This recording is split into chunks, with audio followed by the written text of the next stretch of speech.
Hello, everyone. Hope everybody had a great weekend. We're back on a Monday here on To The Point. Excited to be with you all today. It's been an interesting day for me so far. Just to give you guys a little up to date on what my day's been like. So I have this problem where I can't sleep on Sunday nights.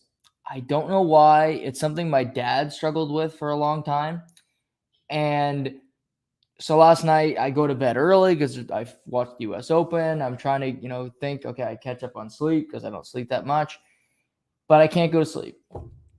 And I'm tossing and I'm turning, and I've watched, 4 or 5 episodes of Superstore, and I'm just getting so frustrated. And we'll get to sports, but I thought you'd like to hear this. So it's about midnight. It's Monday now, midnight. I should be sleeping, but I can't. So what do?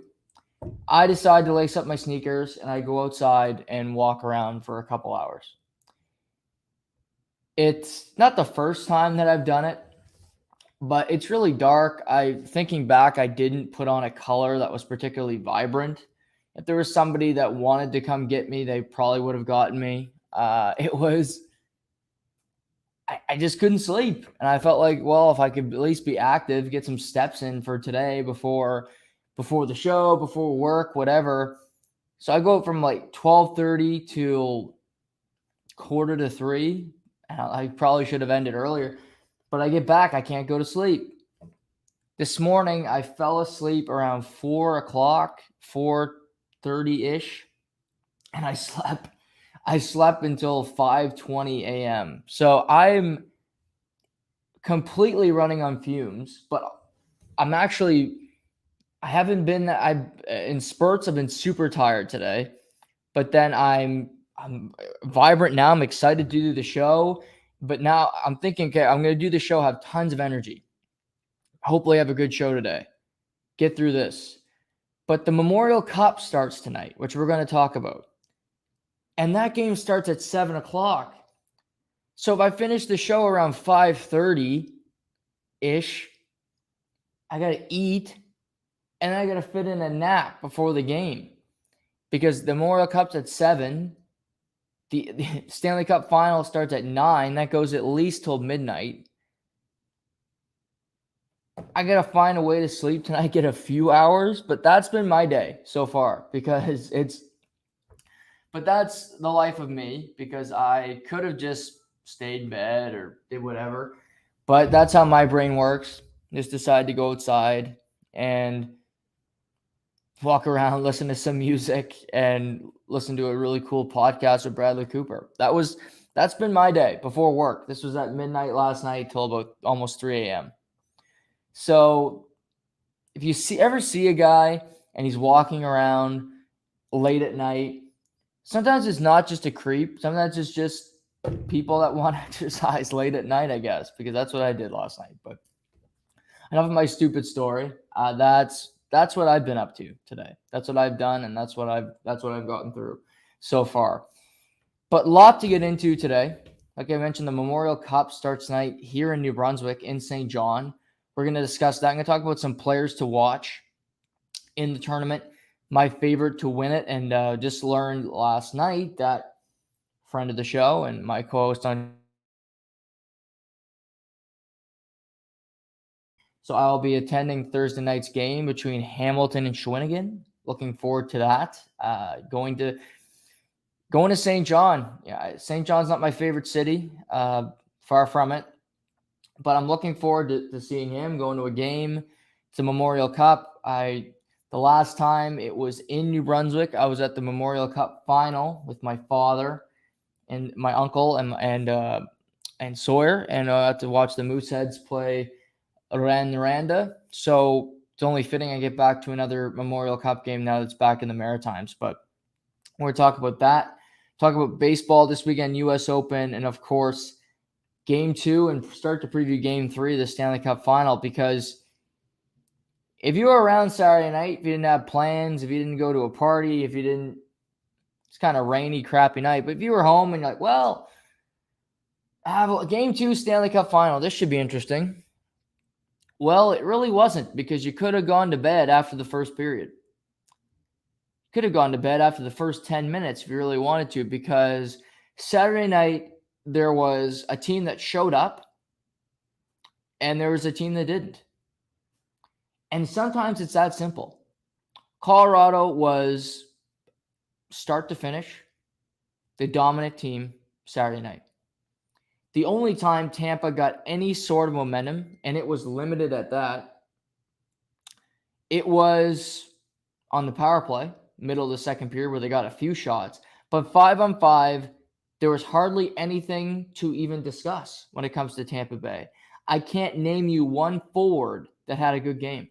Steven Stamkos has been invisible in the first two games. I thought he'd be the Conn Smythe winner. He's far from it right now. He's been a non-factor. Nikita Kucherov's been a non-factor. And one of my favorite defensemen in the NHL, Ryan McDonagh, might have had the worst game of his career.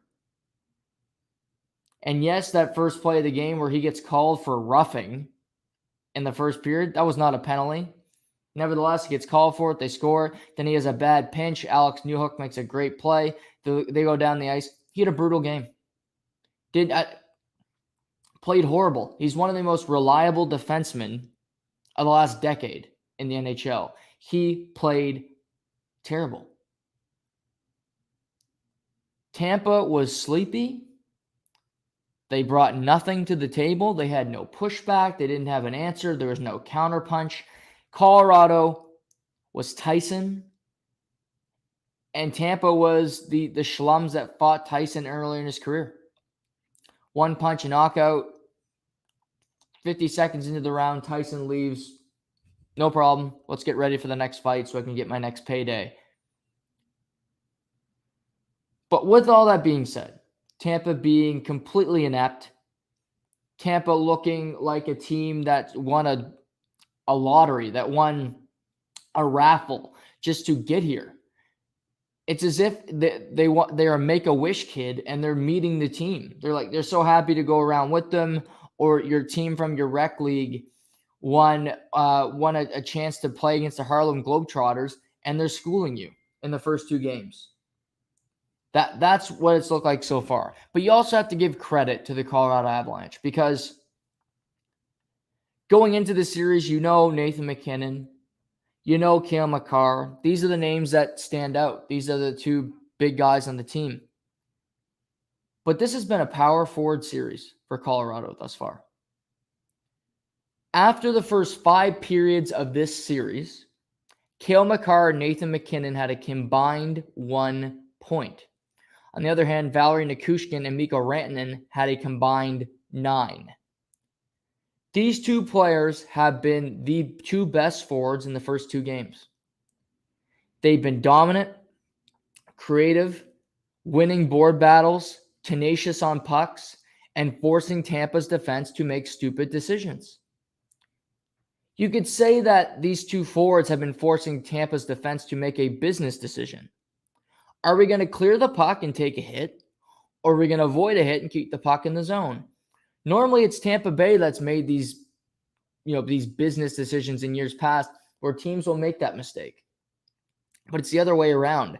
Colorado does have a lot of skill in their roster. Newhook is very skilled. Mccarr is very skilled. McKinnon. You can go through the whole team. But they also have girth. They also have these power forwards who are a load to deal with. Rantanen, Nichushkin, Burakovsky. These guys bring something to the table. They are tough to play against. Look at the fourth line of the Colorado Avalanche. Andrew Cogliano, Darren Helm. These guys are all players that have played in the playoffs and aren't afraid to throw a check when they have to. Skill is great, but it's also nice to have a complement of girth, have a complement of skilled power forwards. And that's exactly what Nichushkin and Rantanen have brought to this team. You look at Game 1 and Game 2. Valeri Nichushkin scored the exact same goal on the power play.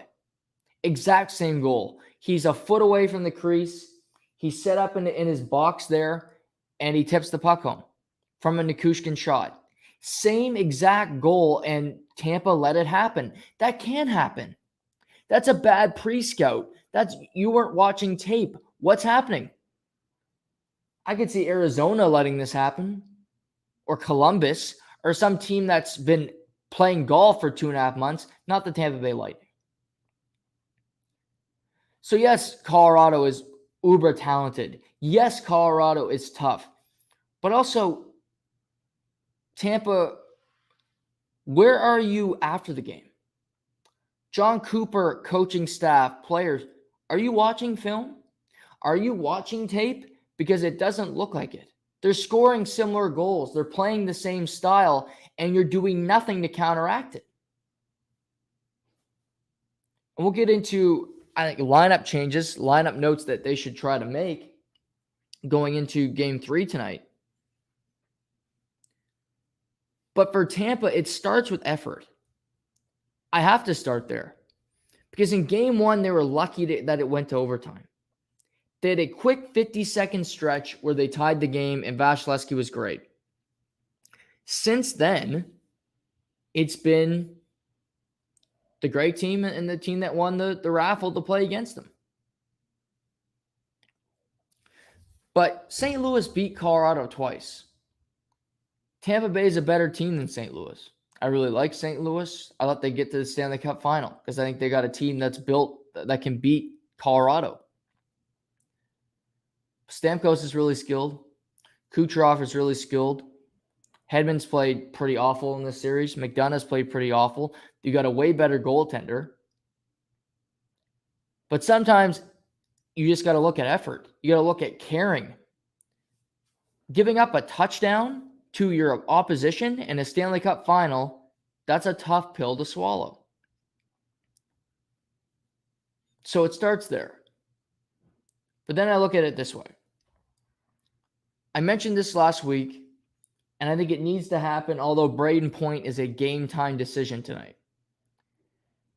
Braden Point's been on a line with Ross Colton.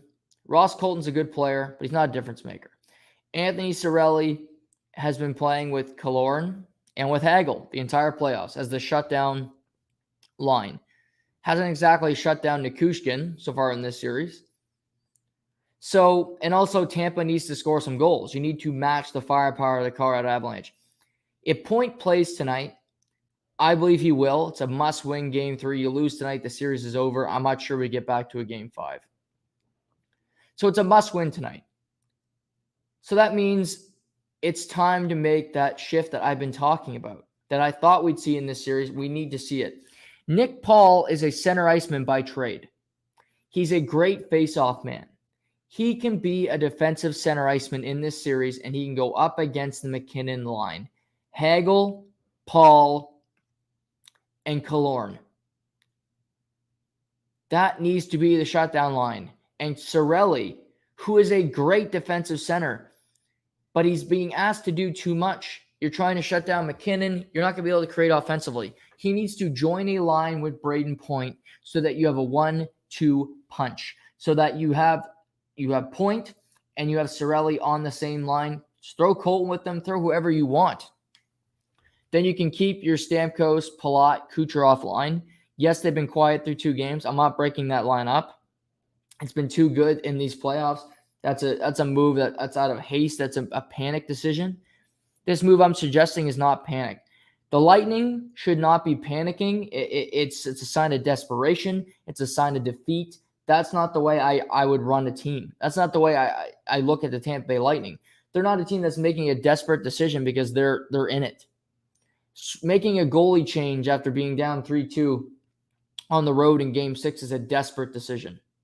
It's a defeatist decision because I think you know you're going to lose this series, but you'll do it anyway because it seems to make sense, although it doesn't. That's a defeatist. That's a desperate move. Tampa, yes, you're down 2-0, but you were down 2-0 in the last series. And what you have to look at it on the bright side here. You lost 2 road games. That's what you did against New York. You won the road game you had to. You won in New York in Game 5. Now, is Colorado a better team than New York? You betcha. You got to win tonight. But this team should not look at this as an insurmountable thing. It should not just, well, we're down 2-0 to Colorado. We can't. Absolutely not. This team has way too much pride. They have way too much skill and talent on this roster to have that mindset, to have that attitude. So what I expect to see tonight is I'd make that change if Point can play, and that's a big. If he can't, that's a huge loss because it limits your. Riley Nash would be inserted into the lineup, and Riley Nash can play center, and I still consider that decision. Keep that fourth line together, put Riley Nash with those two guys. You need to create offense because McKinnon's going to have a game because he hasn't yet. He's really been a non-fact. He's been good, don't get me wrong, but he hasn't been great. He's been around it, but he hasn't been there. Mccarr had a great third period. And I think Mccarr's been great in this series primarily just because he's all over the ice. And I think if there's any debate about Mccarr being a top 5 player, I think that's put to bed.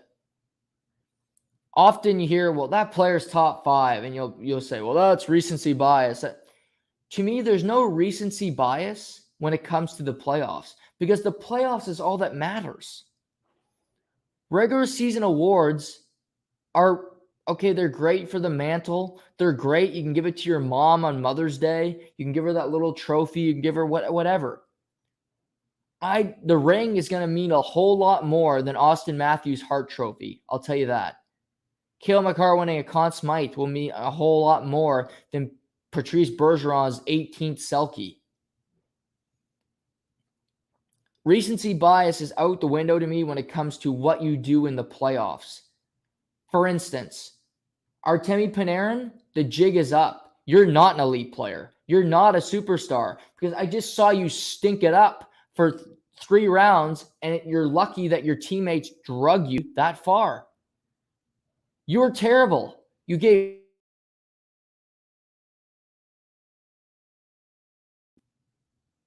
You're just some guy now. You're not even a star player, in my opinion, because he doesn't give a shit. He doesn't care enough. Zibanejad has taken his position.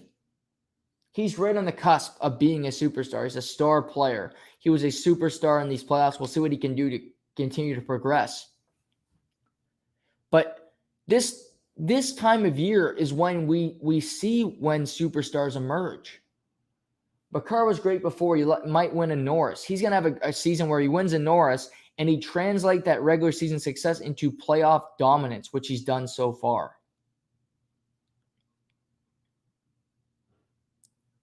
Like Vasilevsky was regarded as the best goaltender in the world after going into the playoffs, at least for me anyway. Shesterkin might have won the Vezina. Great, good for him. But Vasilevsky is still the best goalie in the world. Even if he loses in this finals, he's still the best goalie. Darcy Kemper is not better than him. Darcy Kemper almost pulling a Frederik Andersen twice in these playoffs, getting hurt, quitting, whatever the phantom injuries, and Freddie Franchise almost had to come in and play. But recency bias on lists and lists are arbitrary and reductive. I get that. People have their personal preferences. Like I always hear, I heard an interesting podcast about the best defenseman recently. And, they had names like Larry Robinson. I didn't get to watch Larry Robinson play. I know he's a great player. I know his stats. I know what he did with Montreal. He won a lot of cups. Really good player. And you go through like Al McInnes and I would take Scott Niedermayer over most of those guys. That's just a personal preference for me. I think Scott Niedermayer is one of the best players in the history of the NHL. I've never seen a player have an easier time playing hockey. It's a difficult sport. He made it look effortless. He made the defenseman position look easy. It's not.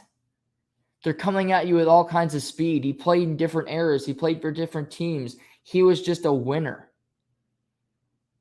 And he proved it in both times. But for me, Kiel Mccarr has passed a lot of guys. Has passed Austin Matthews. He's close with Leon Dreisseil. And defensemen and goalies are often pushed to the side, and I don't understand why. Because in the NFL, the quarterback position is valued the highest. It's the most important position in pro sports. Well, the most important position in the NHL is goaltending. You can have a great center. Doesn't mean you're going to win a Stanley Cup. Ask Austin Matthews. Ask Andrei Kopitar. Ask Connor McDavid. Ask Jack Eichel. Go through the teams that haven't won this year. They're great centermen, which is the value position. They're not raising the cup. But you got a great goalie.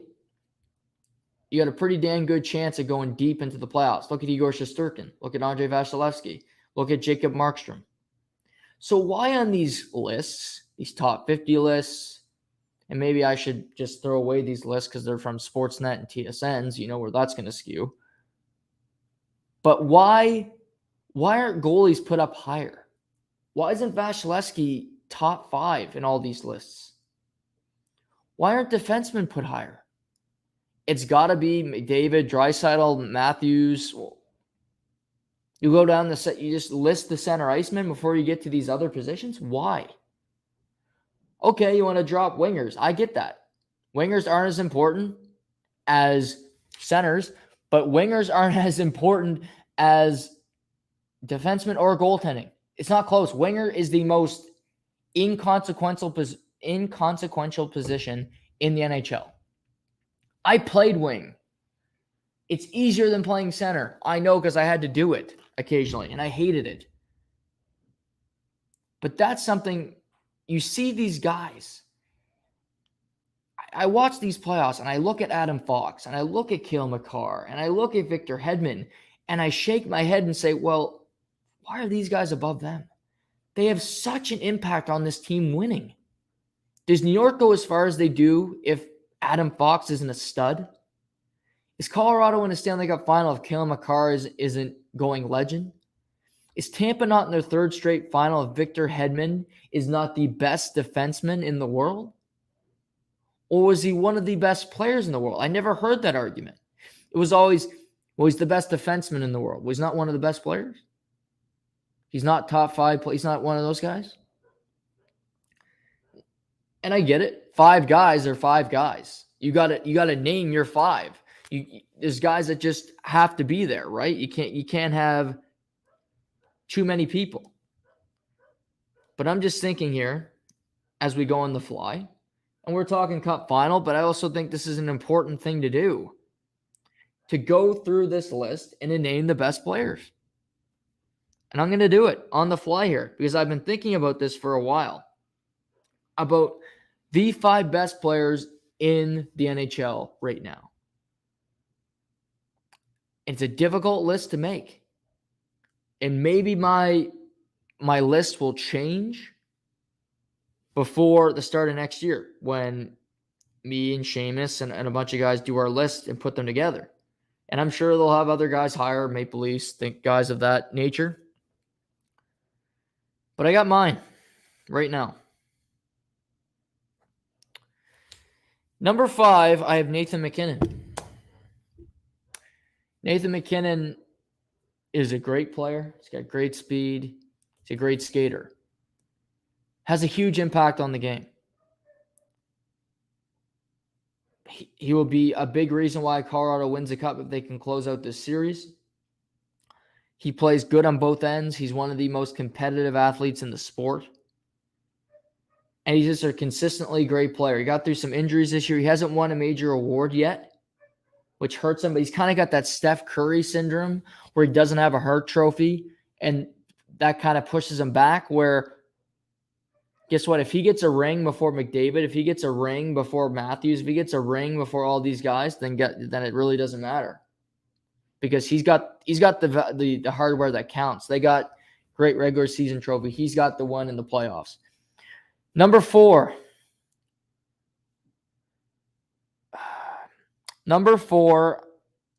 I have Leon Draisaitl.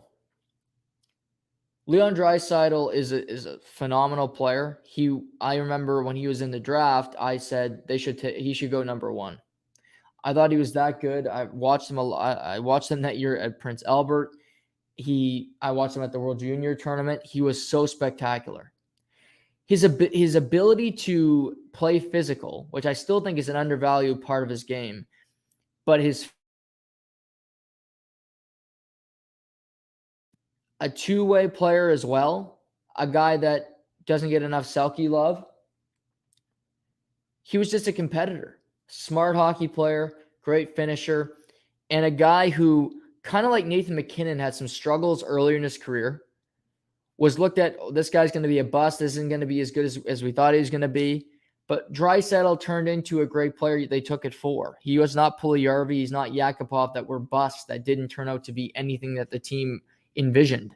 He was better than I think the team envisioned. He's on an $8 million a year contract. It's one of the best contracts in the NHL right now. But he's phenomenal. He's won a Hart Trophy. And he's not the guy that plays on McDavid's wing because he can carry his own line. McDavid helped him get there, for sure. But he carries his own bag now. He's very much an alpha. And Edmonton's lucky to have two alpha males on their team.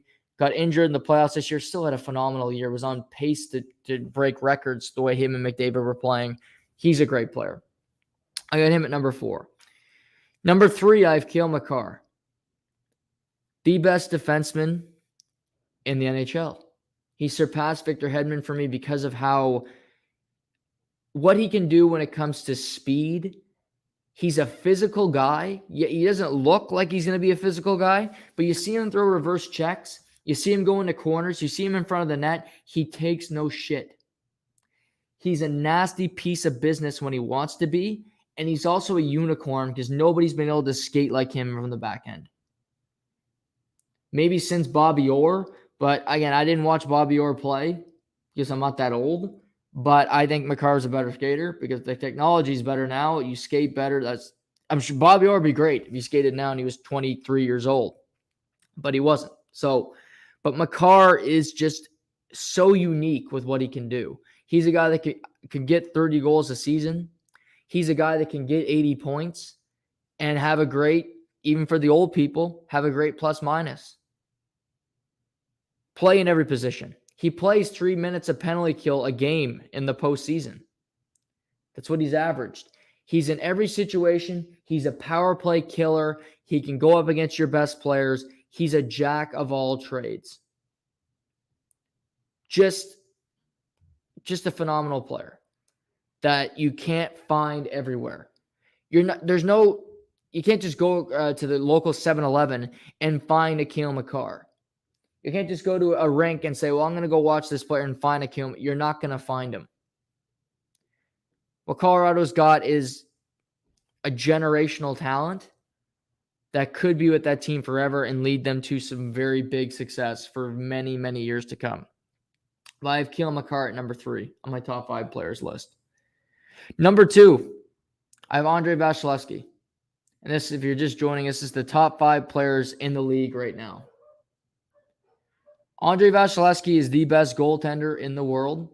Played horrible the other night. Horrible. Hasn't played great in this series. However, he's won back-to-back Stanley Cups. He won a Conn Smythe last year. He's got the best save percentage in this year's playoffs. And he is one of the most clutch goaltenders in recent memory. To me, he's already on the Mount Rushmore of goaltenders. You look at Patrick Waugh. You look at Dominic Hasek, Martin Brodeur. He's right there. He's on that list. Yes, there's old Montreal goaltenders that were great. Ken Dryden, whoever you want to throw in there. Vasilevsky's better than them. He's right there. He's already on that list, and he's only 27. He'll be 28 to start next season. He has a long way to go.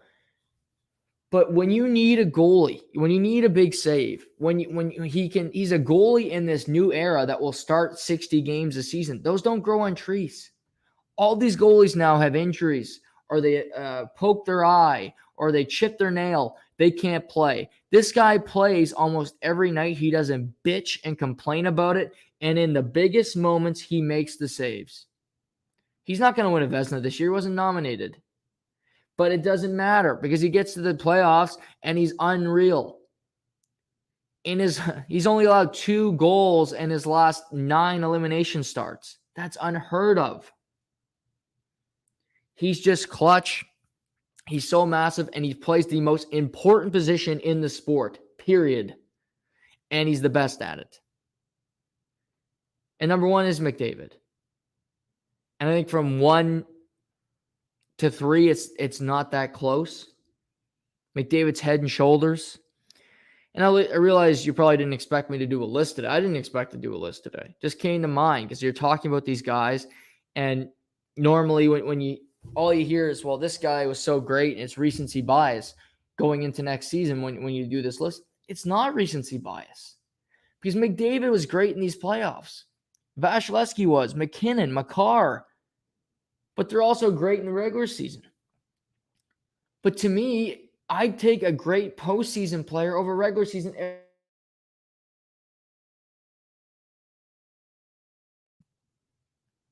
If you look at, I'm sure under this list, you throw a Matthews and you throw different players. You can go through the great teams and you'll find phenomenal players and you'll throw them under. Patrick Kane. You go across the league, you'll find guys. But are they as clutch as some of these guys in the big moments? Do they show up in these games? How's Vasilevsky in Game 7s? How's McDavid in Game 7 against the LA Kings? How is Leon Dreisseil playing through a high ankle sprain, yet he finds a way to be on the board in almost every game he played in the postseason? To me, there is no recency bias when it comes to the playoffs, when it comes to elite talent. Valeri Nichushkin's having a fantastic playoff. He likely won't be in Colorado next year as an unrestricted free agent, and he'll get paid heavily by a team. He would have earned that because he had a great postseason. And that could be some recency bias because he did it in the playoffs. Doesn't mean he's going to continue to do it. But when you're ranking the top 5 best players, these guys are elite guys. Nichushkin could resort back to the norm, where in Dallas, he was a 3rd line, 4th line checker. But Colorado scooped him up. He found a way to fit into the system. He gradually got better, got into a top 6 role, and he never relinquished it. Took over some games, has been the best forward of the first 2 games in this series. So he's proving himself on a big scale. Could Nichushkin be another Mikko Rantanen, who, Rantanen and Nichushkin are playing so well together in this series, but could he go on to have that sort of impact on a team? Could he sign somewhere in the offseason and still have this impact, still be a 65-point player that can score 20-plus goals and be a major factor? That remains to be seen. What we've seen is these guys on this list do it. Ilia Mccabe, I wouldn't pay him big money because this is the first year he found a pair of hands to score goals. He could very much turn back into the old the gravedigger, where his hands are all beat up. He's got warts and everything on them from digging holes all day, and he's hitting the goalie right in the middle of the chest, like he did for the first number of years of his career, where you're like, who the hell is this guy? He's got 18 breakaways a game, but he can't even hit a damn post. It's going right in the breadbasket of the goaltender. That would concern me. Kadri, I'd sign him because I know he's a great player because I've seen it definitively. CC in Edmonton, that was a stupid signing in my opinion because we've seen him be. He's been worse more than he's been good in the NHL. So it's good gambles and bad gambles. But to bring this full circle, a lot of these guys in this series are great players. Some of the best in the world. And Vasilevsky's been fantastic last 2 years. He's been terrible in the first 2 games of this series. Playing uncharacteristically bad. Just obscene. I've never seen him look this poor. But do I expect him to be better tonight? I do. In Game 3 against the Rangers, he gave up 1 goal. In Game 4 against the Leafs, he gave up 1 goal. In Game 7 against the Leafs, he gave up 1 goal. In games that are virtual must-wins, he shuts the door. Now, he needs his team to be better in front of him tonight. He needs Ryan McDonagh to put skates on, or at least put them on the right feet so he can make a play. He needs guys to help him. He needs guys to show up and be like Josh Manson, like Nichushkin, like Rantanen are for the Cogliano. Newhook are for Colorado. And my biggest concern is, and I said this about the New York series, does Tampa have enough firepower? And I'm starting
Sorry, buddy. My internet cut out here, so lost you for hopefully it wasn't too long, a couple of minutes. Yeah, I just kind of spiraled out there. I was talking about the Stanley Cup Final Game 3 tonight. Yeah, as it shifts to Tampa Bay. But I have too much respect for Tampa Bay, and I am having my doubts about their offense, as I was touching on before we lost connection here. And that's going to be the pick. Because Colorado looks like the great team, but I don't expect Tampa to get swept. I expect them to come out and have an effort tonight. I mentioned at the beginning of the podcast that they were lifeless. They had no fight. They just didn't have anything to be proud about since the third period of game 1. I really don't think they've had much that you could say I'm really happy with what our effort was. So I expect them to come out tonight and play good hockey. I expect them to bring an effort tonight to play hard, and I'm going to pick Tampa tonight on FanDuel, plus 1.5. So you're getting plus money with them. And I'm going to go Vasilevsky to under 2.5 goals against. So that means 2 goals. He can let in 2. I'm going to go with Vasilevsky because I have too much faith in him. I talked about it with the list. I expect him to bounce back tonight in a big way. And if this is going to be a series, because if it's 3-0, I could see a sweep Wednesday night. Vasilevsky's gonna have to be the biggest difference maker because he's just been okay in the first 2 game 1. He was just okay. Game 2 he's horrible, and he needs to make big saves. And for Tampa, they're letting Darcy Kuemper off the hook. Darcy Kemper's not an elite goalie. He's not getting tested. There's no slot chances. There's nothing in front of him. Get bodies in front of that net. Make it difficult. Sergachev scored in game 1 through a pair of bodies. It wasn't even a great screen, but it got past Kuemper. You need to know who you're going up against. Yes, Colorado's got a great defense, just like Tampa, but he's not Vasilevsky. He's not an elite goaltender. He's average. He's run-of-the-mill. And take advantage of that tonight. Throw pucks, everything you got, throw it to the net. That crowd will be loud tonight. You're not in Colorado anymore. You don't have the altitude advantage. You don't have that crazy crowd where kudos to Colorado for really joining and rejoicing the NHL. 22,000 people inside. There has to be at least 10,000 outside on Saturday night in that mosh pit. That was awesome to see. So you're not in that crazy atmosphere anymore. You're back on your home ice. You got last change. You can work around that. And you just need your big boys to step up. You need them to play hard. You need Stamkos to be awake tonight and have a pulse. You need Vasilevsky to make big saves. And if that happens, I think Tampa will get a win. I think it'll be 2-1. I don't expect this to be a 3-1, 4-0 series because Tampa's too good of a team for it to be that quick. To think that St. Louis gave Colorado their biggest test. And although that would make credence to my argument that St. Louis was going to get to the Stanley Cup, which would in a backhanded way prove that I was right in a sense, which would almost give me more satisfaction because I don't root for teams, but I do enjoy being right. I mean, who doesn't? But that would almost say, well, Bennington didn't get hurt. Maybe Noah was right about that argument where if he doesn't get hurt and Billy Husso doesn't have to come in, maybe St. Louis does win that series. Maybe St. Louis was the biggest threat to Colorado. If they win this series, Colorado in 5 games or less, I think I'm right. I did pick Tampa to win this series. So I would be wrong there, as you could say it was even. But even so, that wouldn't be bad either if that happened. So we'll see. But I expect Tampa to win tonight. And when we chat tomorrow, for it to be a 2-1 series because of everything I just mentioned. Couple other news and notes around the NHL. The Dallas Stars are one of the many teams with a head coaching vacancy, and they filled it last night, hiring Peter DeBoer, the former coach of the Las Vegas Golden Knights, San Jose Sharks, and New Jersey Devils. Pete is a great coach. Peter, I think he was unfairly labeled as a bad coach when he took over Gerard Gallant. I think a lot of people were a big fan of Gerard Gallant. They didn't like the way he was fired. I'm fine with that. He's a good coach as well. But also, I think Peter DeBoer was kind of tossed aside in Vegas. He was labeled he was given the problem label, where I think that ownership group's been a handful and has made some big mistakes since taking over that franchise. But Peter DeBoer has been to 2 Stanley Cups as a head coach, and he's been to a conference final with his other team. So this guy knows what it takes to get deep into a postseason. He knows what it takes to build a foundation, to build a culture of a team. And, he got to a Stanley Cup final at New Jersey, a team that didn't have a whole lot of talent, a team that didn't exactly scream. You look at Dallas, didn't scream Joe Pavelski, didn't scream Jason Robertson, Rupe Hintz. But to me, Dallas is one of the more intriguing jobs, and it's one of the jobs I would have wanted. I'd want the Dallas job before Detroit, maybe even before Vegas. And here's the reason I say that. Definitely before Winnipeg. But Dallas, I like Connor Hellebuyck a lot. He's a great goaltender, but he's kind of shaky. But you're joining into Dallas, where I believe they think they're on the rise. You got Jason Robertson just had a 40-goal season. Rupe Hintz had a breakout. You just re-signed Joe Pavelski to a 1-year deal. Heiskanen is signed long-term. You might lose a John Klingberg in free agency. That's a net positive in my opinion. You got a lot of D signed long. You got a good core. Robertson, you got to hope he could be a number 1 center. He's a right winger, but be a number 1 player. I think he can be. You need to keep adding to that lineup. And I mentioned Sagan and Jamie Benn are the 2 biggest hindrances to this job. Number 1, because their contracts are big, and number 2, because they're not that great of players anymore. But I like the nucleus of this team. Peter has done more with less than he has in Dallas. That New Jersey team had Ryan Carter, had Martin Brodeur at the end of his career, had Ryan Clough. That team was Bryce Salvador was on that team.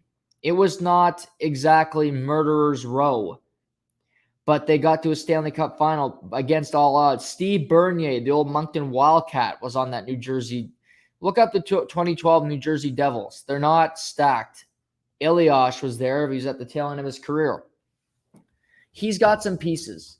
But when you got young pieces and you got a young goalie that I think is going to be a number 1 for years to come, you jump on that.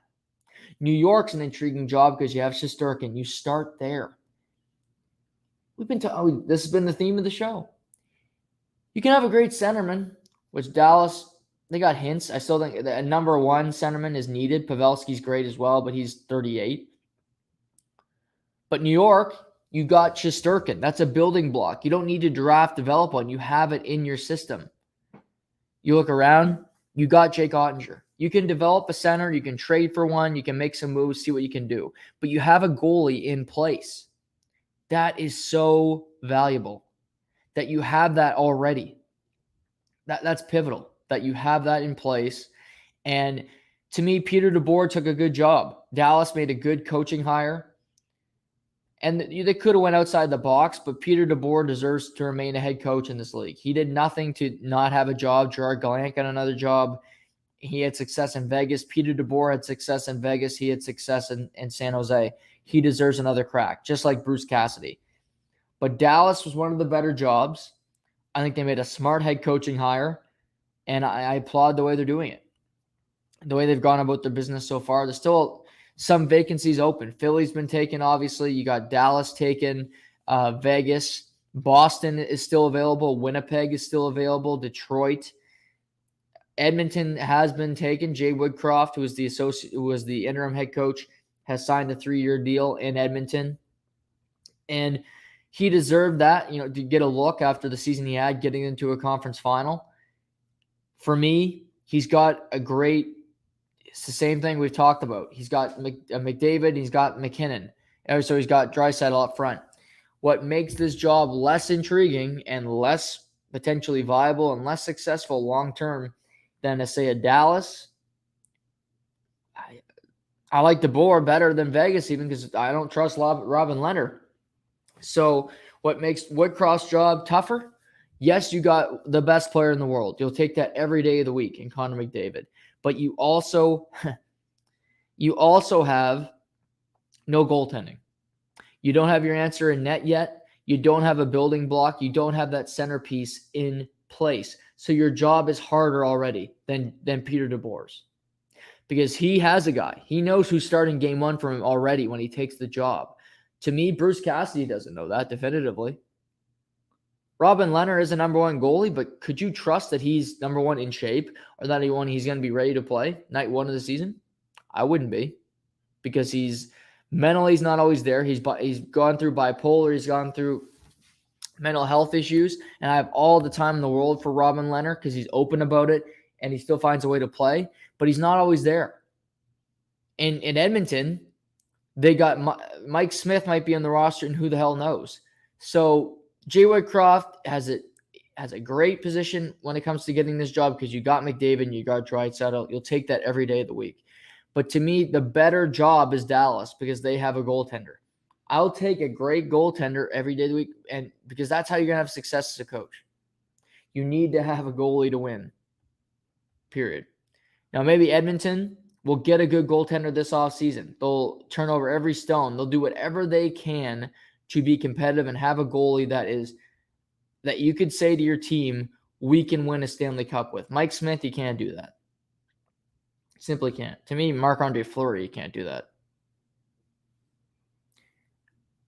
I don't know how you sell that to a player that Marc-Andre Fleury is going to be the guy to win us the Stanley Cup. I think you're an idiot. If you're in the locker room and you look at Marc-Andre Fleury and think, okay, this is the guy that's going to win us a cup, you're out to lunch. He gets pulled every year in the playoffs. He's never available. So, again, maybe Edmonton's job becomes the better one in a month, because they get a goalie that is great. Maybe they make a move on Price. Maybe they make a play for a bigger name. Maybe they trade for a John Gibson. That's a whole different story. But for right now, I look at Bruce Cassidy. I look at Tortorella. I look at DeBoer and Woodcroft. I think DeBoer has the best job because he has a goalie in place.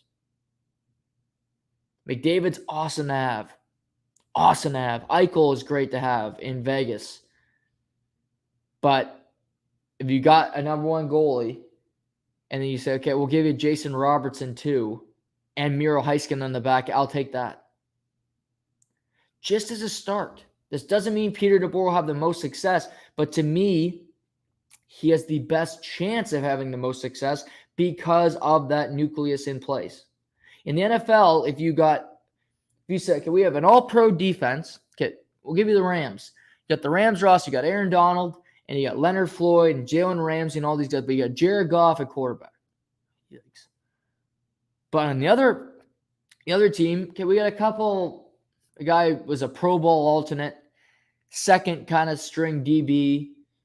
We got some decent receivers, but our quarterback is Tom Brady. I'll take Tom Brady's team. Or if that's Aaron Rodgers, I'll take Aaron Rodgers' team, because he's better than Jared Goff. That position is so inherently valuable. That other team, the sum of its parts might be better than yours, but you as an individual are better than the opposing quarterback. It's extremely hard to win. This season could be the outlier. If Colorado wins, Darcy Kemper is not even on the same level as Andrei Vasilevsky. But the team of Colorado, with their talent, might just be so damn good that they overcome it. And Darcy Kemper isn't even a factor. He isn't even asked to do anything. Could have been a pylon in the net. But wait and see. But so far with these openings, still some to be decided. I like Peter DeBoer's fit, because he's an experienced coach. I think Dallas is in a position where they want to win. They made the playoffs this past year. I think it was a big success for them. They want to continue that. They don't want to fall back and miss the playoffs next year with DeBoer at the helm. I think he goes in with expectations to be competitive next year and continue to get better, as he should. It's just a good roster with a good goaltender that can continue to grow and to improve. So I'm interested to see the other guys who get head coaching jobs. Jim Montgomery's in the mix, who might get a second chance as a head coach. I saw today in Florida, UC Ylonen, who's coached the World Juniors, coached at the World Hockey Championships for Finland. He's a Finnish national. He's coached 30 years over there. is in the mix to get their head coaching job.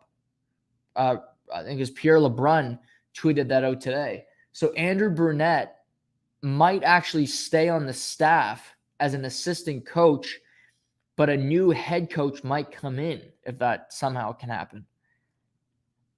Brunette might just want to be an assistant. I don't know. But if you had aspirations to be a head coach and this happens, that's a very tough look. And if you stay with the team, I guess that would show devotion to your players. That would show that you really care. But at the same time, that's a strange situation in Florida because they got a really good team down there.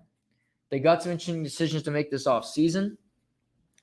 But you look around and say, well, Brunette, you're going to be our assistant coach, our top assistant. We're bringing in a head coach from Finland that's never coached in the NHL to be the new head coach. They may have no relationship. They may not even know each other. And he's going to be on his staff. Normally, a head coach picks his staff. That's normally how it works in good organizations anyway. So that could be a complete 180 here. I don't know. I thought Florida was finally getting it on the rails. I'm not saying this Finnish coach isn't a good idea to hire him. That's not what I'm saying. I like outside-the-box hires.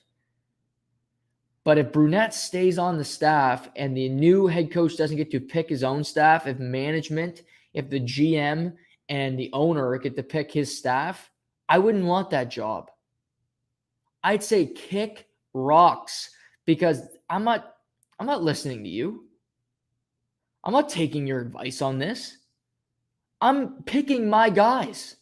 They already fired the two assistants that were with Brunette last year, so they're gone. Meaning maybe Yolonen can pick his other two assistants, but Brunette stays.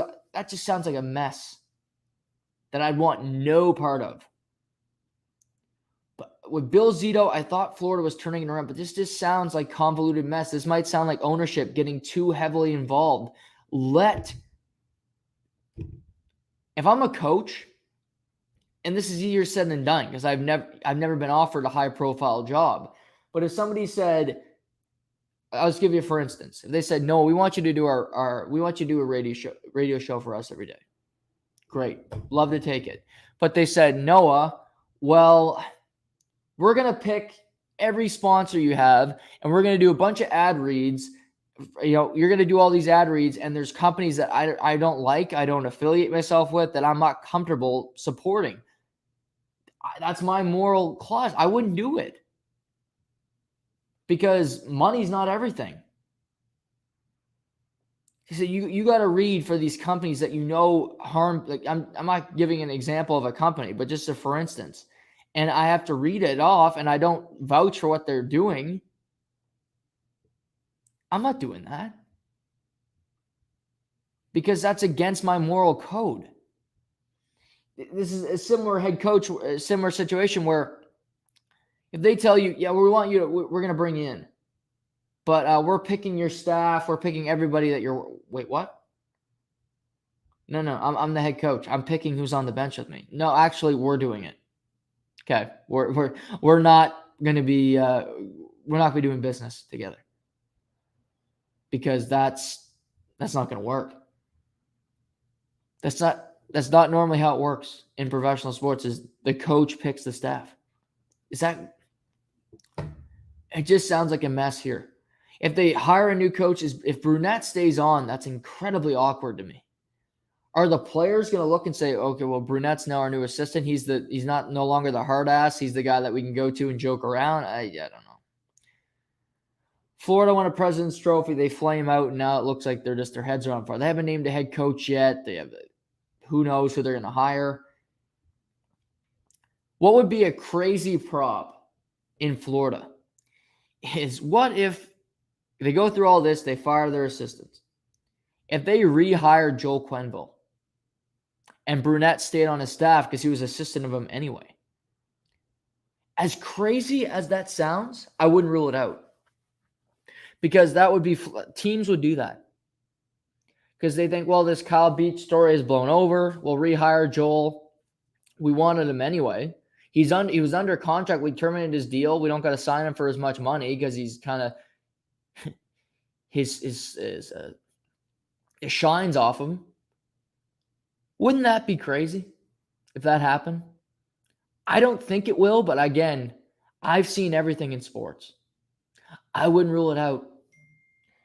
I wouldn't rule it out. I truly mean it. Wouldn't that be a turn of events? You know, what I'm going to do right now is I'm going to predict that happens. So that if that does happen, which it won't, but if it happens, I want to get the credit. Media, whoever else, they'll never have this take. This is my hot take of the week. This is a hot take for a while. Joel Quenneville is going to be the next head coach of the Florida Panthers. No information to back this up. 99 of 100 times this won't happen, but what if it did? What if he was rehired in Florida? People in Florida don't care. People in Florida would love it. He's got the shine. Look, they'll say, hey, they knocked you down. Let's build you back up. He can go play golf at Mar-a-Lago with the live golfers and Trump. It'd be great. What if this happened? Wouldn't that be fantastic? Oh. He can go play golf with Donnie Trump. They can drive a cart together. John Daly wheeling around with a dart. Oh, I want this to happen now. I want this to happen. That they rehire Joel Quenneville. Make that happen, universe. I don't ask for that much. I'll say this. If I can get sleep tonight or for this to happen and I'm right about it, I'd rather be right. I'll go another night, no sleep. Easy. I can do that. If I can come back here tomorrow and be like, hey, guess what happened? Florida rehired Joel Quenneville. I'll get off this. But just let that marinate and really think. This isn't Tampa. This isn't Detroit, like competent organizations. We're talking about really incompetent organizations. Idiot, stupid organizations that have screwed it up for years. No offense, Doug McLean, friend of the show. I shouldn't have let him go. But we're talking about ownership group that's been really bad for a long time. A team that hasn't been competitive. Didn't win a playoff series since 1996 prior to this year. Just something to keep your eye on. Now let's move to golf. Talking about Memorial Cup. Let's move to golf. Then we'll go back to Memorial Cup.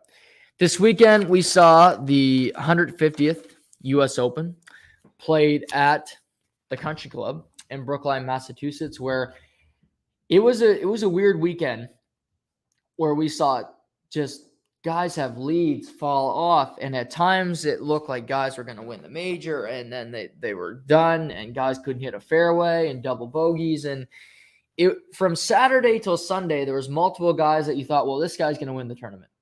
For a while, Colin Morikawa was on fire on Saturday, and good friend of the show, Seamus Fillmore, just sends a text, says Colin. That's all it says. Humble brag as he had him in our pool. And then about an hour later, Colin Morikawa, I think, had 3 double bogeys and 6 holes. He's 2-3 over. He's out of it, not even in the picture. They can't even see his name anymore. You don't even know if he's still in the tournament. So Morikawa fell off. Then John Rahm was in the mix. He completely falls off. Had a terrible back end of Saturday with a double bogey on 18. And that continued to Sunday, where he was never in the mix. He was never that competitive for the title. Scotty Scheffler, Sunday, was -4 through 9 holes. He was playing the course like it was a pitch and putt. He was dominating it. His putting was on par. He looked like the number 1 player in the world.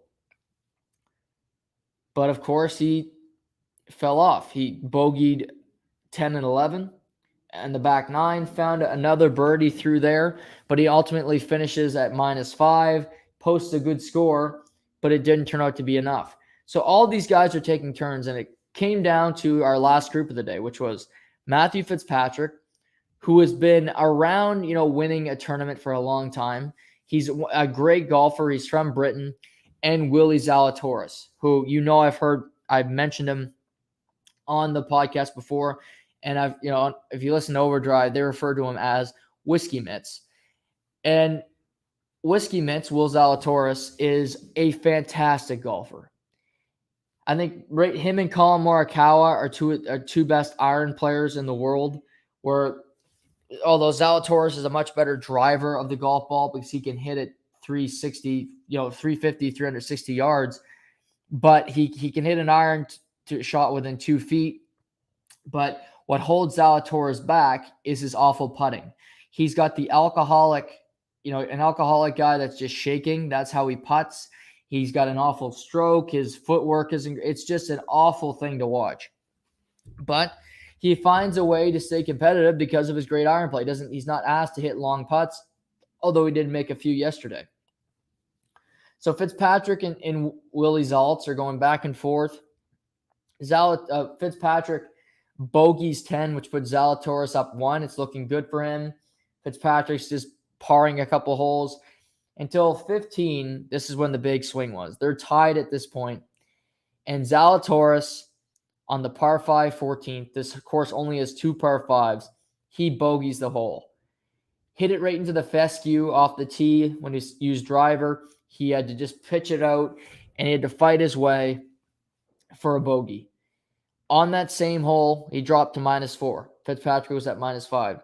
Fitzpatrick makes a 12-foot putt for birdie, and this pretty much sealed the win for Matthew Fitzpatrick. Because from then on, Matthew Fitzpatrick played the last 3 holes to perfection. He hit drives right down the middle. He didn't go too aggressive, but they were perfect. They didn't get any kind of fescue, no danger. He did not pull a Mito Pereira at the PGA Championship. He was always in a position where he could putt for birdie. He didn't make any of them, but he was in no risk of dropping a stroke. He always knew it was going to be a tap in for par. And that's what he did on 18. He shot first. He missed the putt by a little bit. He taps in for par, and it was up to Zalatoris, a birdie putt to force a playoff. And Zalatoris missed the putt by mere inches. It was so close.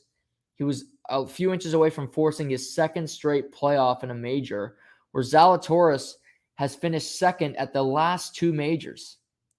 Went to a playoff with Justin Thomas at the PGA Championship, and now finishes second to Matthew Fitzpatrick here at the U.S. Open. But Fitzpatrick ultimately gets the win. And like I said, it's his first PGA Tour win. It's his first major, a massive day for him. And he's a great golfer. He's a really good golfer. And for him to get a win, it just continues to prove how great the PGA Tour is. Max Homa made the cut. He didn't play great this weekend. I think he's going to be a guy that wins a major. Cameron Smith, I expect to win a major eventually. He did not have a good week. There's so many. Daniel Berger, Sam Burns. You go through a number of guys who have had all kinds of success, who've had great young careers so far, but they haven't broken through. But I expect them to. And that's what's so great about golf right now. Yes, there's the LIV dispute with the PGA, but it's about the amount of great golfers there are, and 95% of them are on the PGA Tour because Dustin wasn't in contention. Kevin Na didn't make the cut. Chase Koepka couldn't play because he wasn't good enough. Ricky Fowler wasn't there. Dick Bland barely made the cut. The LIV guys were a non-factor. Phil didn't make the cut. Sergio Garcia. So all these old men and DJ didn't have any effect on this weekend. Bryson DeChambeau did make the cut, but he was nowhere close to winning. It was ultimately about PGA Tour guys. And we'll continue to monitor over the next couple months where this goes. If there are younger golfers that decide to play LIV, which all the power to them, no problem with that, because it's their life, it's money, it's life-changing money. But looking at the PGA Tour and looking at the sport of golf, there are so many great players. And Jon Rahm won the U.S. Open last year. It was his first major, and Jon Rahm is still one of the best players in the world. But I feel like we expected him to win another major this year. He's still got one to go. He's still got the Open Championship at St. Andrews about a month from now. And he may very well be in contention there. He might win it. But Dustin Johnson went from one major. It took him a long time to win that second one. Won the U.S. Open. It was over 5 years before he won the Masters. Justin Thomas won his first major at the 2017 PGA. Did not win another major until the 2022 PGA. So these guys that are really good golfers, the Jon Rahms, the Scotty Schefflers, they are great, but there are so many good guys. Fitzpatrick I don't think anybody had Fitzpatrick winning this week. Scottie Scheffler was close. Will Zalatoris has gotten so close. So these guys that are at the precipice of the sport, Rory McIlroy hasn't won a major since 2014. There can be long gaps between finding a way to win a major. So for guys like Morikawa, for Jon Rahm, I think the biggest challenge for them is to find a way to win one. Because yes, you've won a couple recently, but can you win another one? Can you stop this spurt where younger golfers, it's every major, it was Matthew Fitzpatrick night at the Open, it's Sam Burns who finds a way to win his first major win. And we keep going through the spiral where young guys just keep finding ways to break through and get one, but nobody is head and shoulders above the pack. Where it was Tiger before, who was the alpha, and then you had Phil behind him far back, but still has 8 major titles. So Justin Thomas has 2, Rory has 4, Jordan Spieth has 3, but of this next wave, where Rory McIlroy is still one of the best golfers in the world, so is Justin Thomas. But Justin Thomas went 5 years between winning majors. What's the streak? Who can be the top dog? Because Scottie Scheffler is the number 1 player in the world, and he's finished this year at the Masters.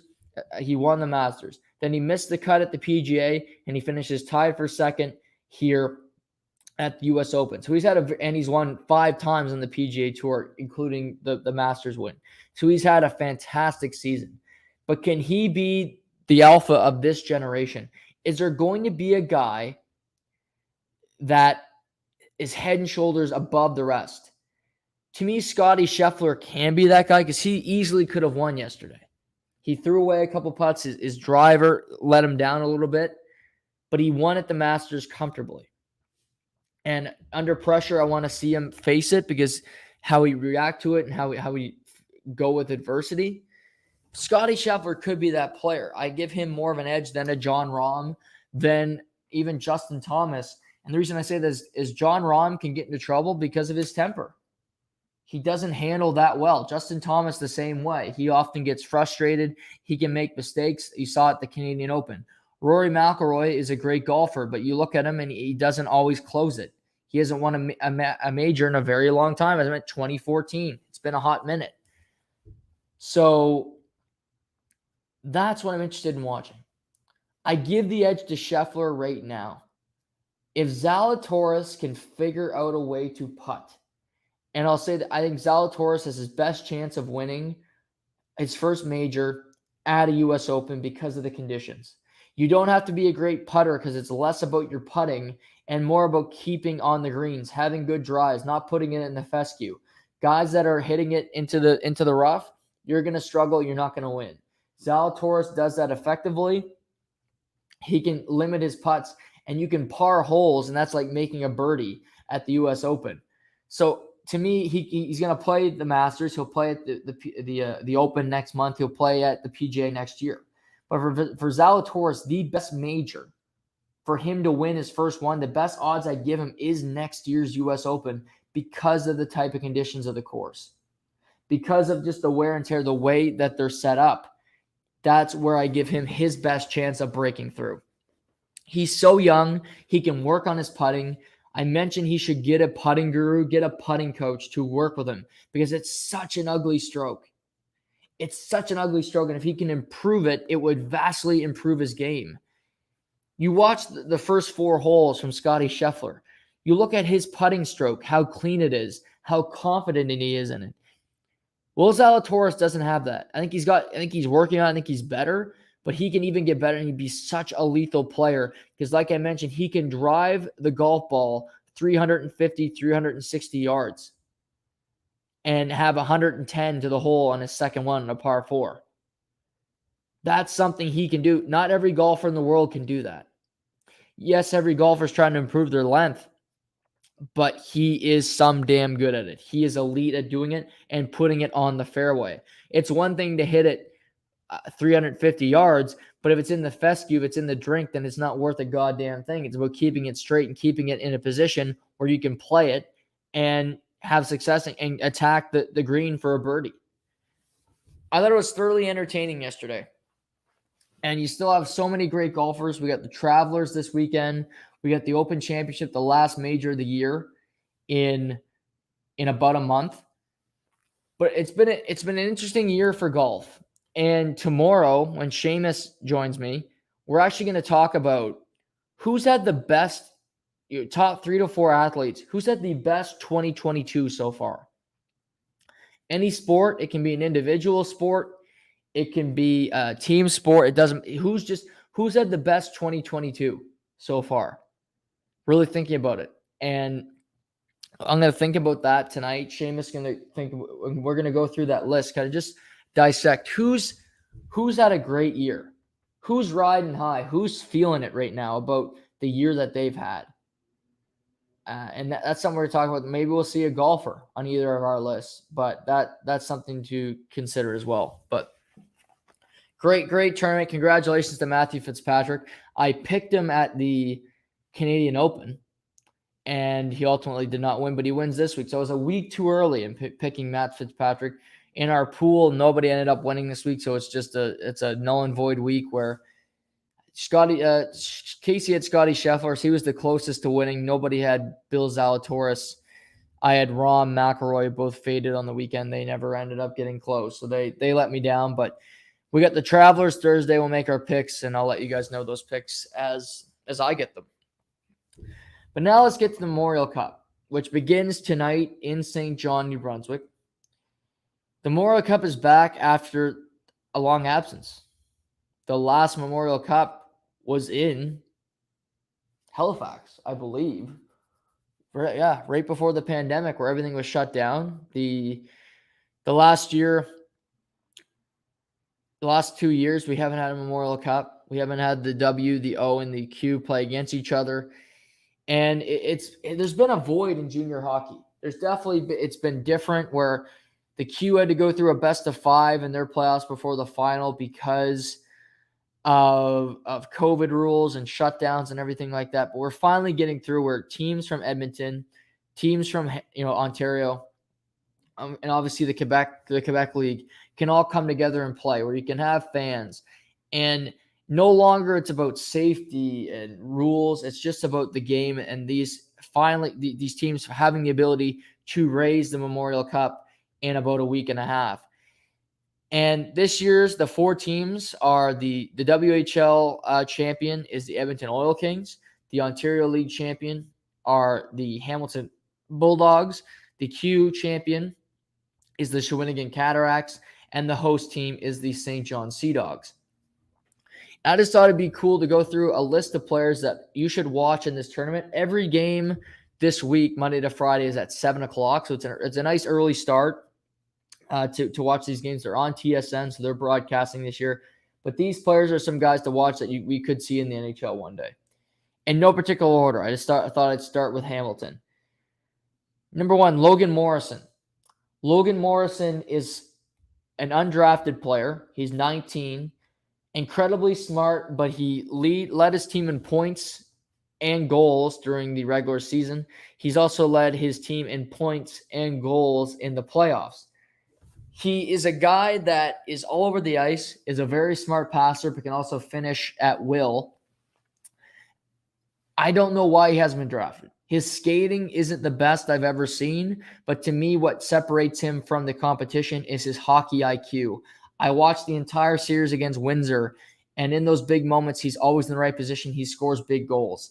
Logan Morrison is a player that will be in the NHL one day. Yes, he's undrafted, but he'll get the opportunity to pick a team that he wants to go to. This could be a winning situation for Logan Morrison where he doesn't go to a team and potentially get screwed. So kudos to him. Number 2, you've heard this name before. It's Mason Mctavish. Mason Mctavish, the 3rd overall pick of the Anaheim Ducks. He's a power forward extraordinaire where he plays center, has elite hands at the net, and also just a great wrister.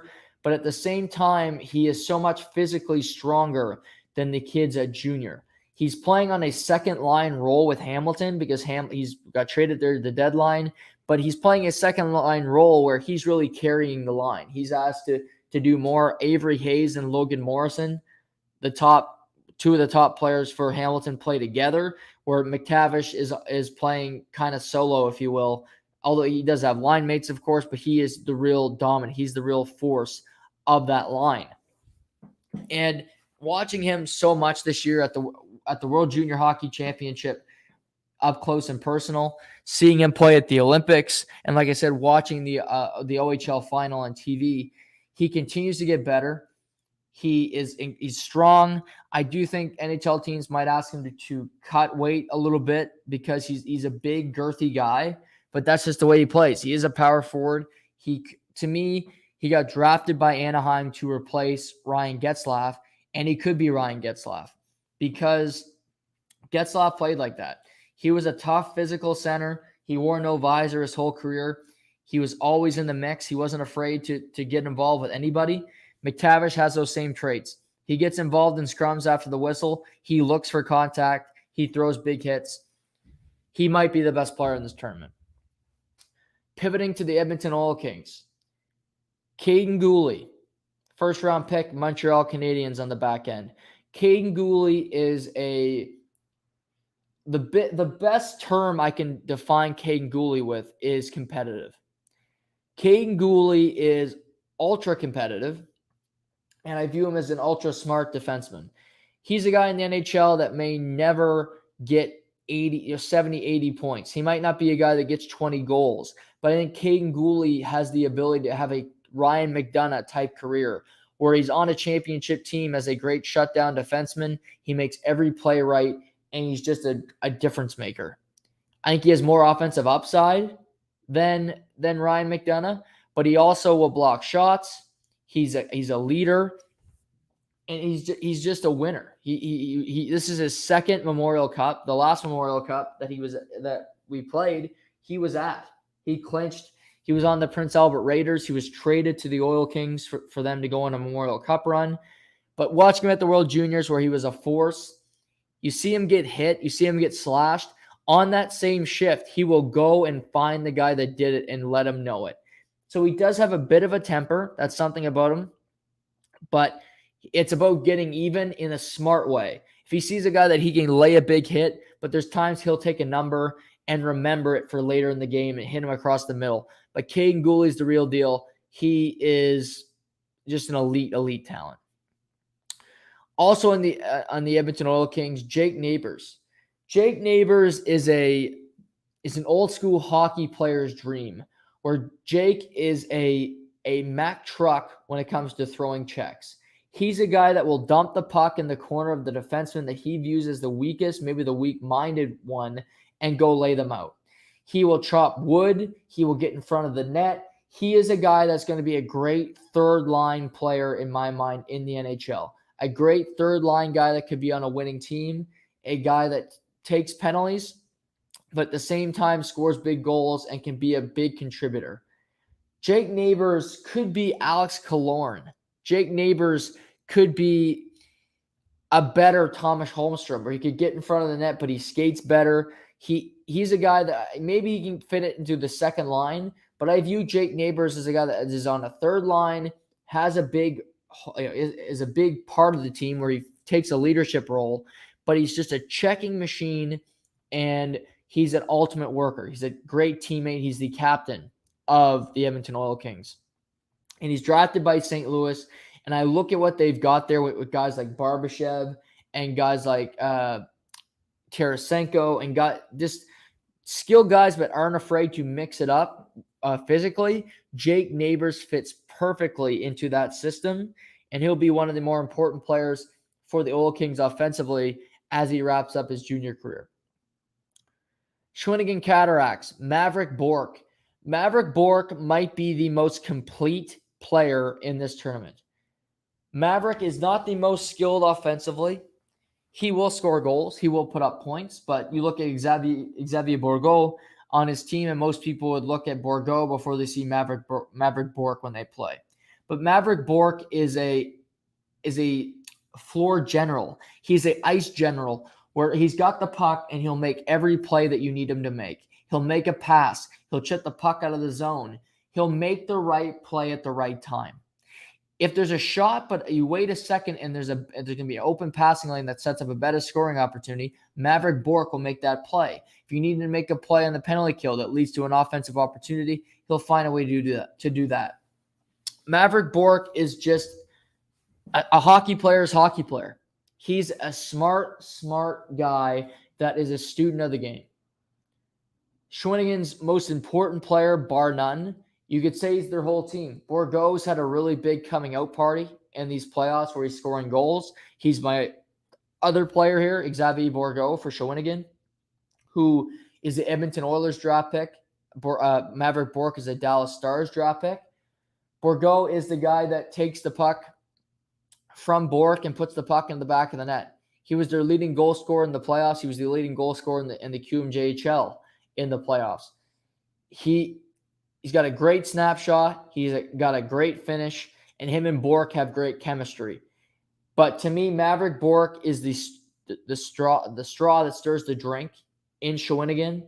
If they're going to have success in this tournament, Maverick Bourque is going to be the biggest reason why, because he's going to have an impact. He's going to be the voice of the team and create the opportunities. Host St. John. To be honest, it was hard to pinpoint main guys for me. Philip Daoust is a very good player. William Veneve is a very good player. Most people think Jeremy Poirier is a very good defenseman. I don't, but he's a guy you'll see in this tournament that I don't particularly. I've seen him play live a number of times. I don't think he's a very good player in the back end. He's a third-round pick of the Calgary Flames, who I don't think is going to have a great NHL career.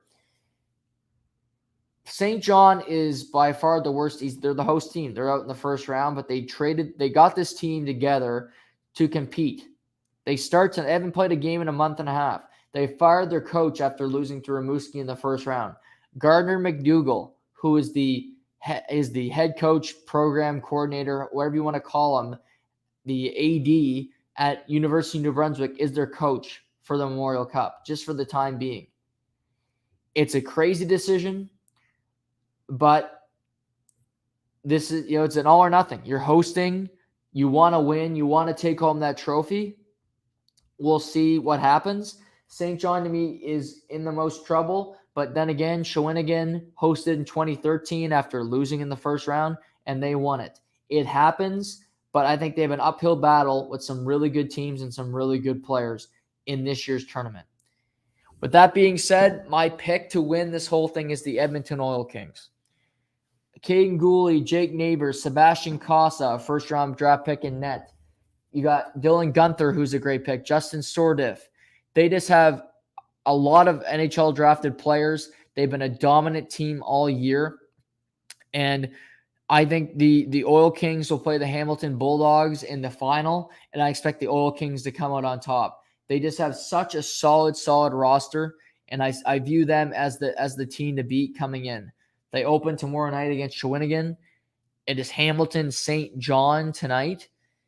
But I like the Oil Kings to win. A WHL team in the past 4 Memorial Cups, which just, there was a layoff with a couple years, but just the last 4 tournaments where they played games, the WHL has not won a game at a Memorial Cup. They haven't made the semifinal in the last 5 tournaments, but they haven't won a single game in the last 4. I expect that to change this year. And I see Edmonton not only changing that narrative, but I expect to see Edmonton Oil Kings winning the Memorial Cup.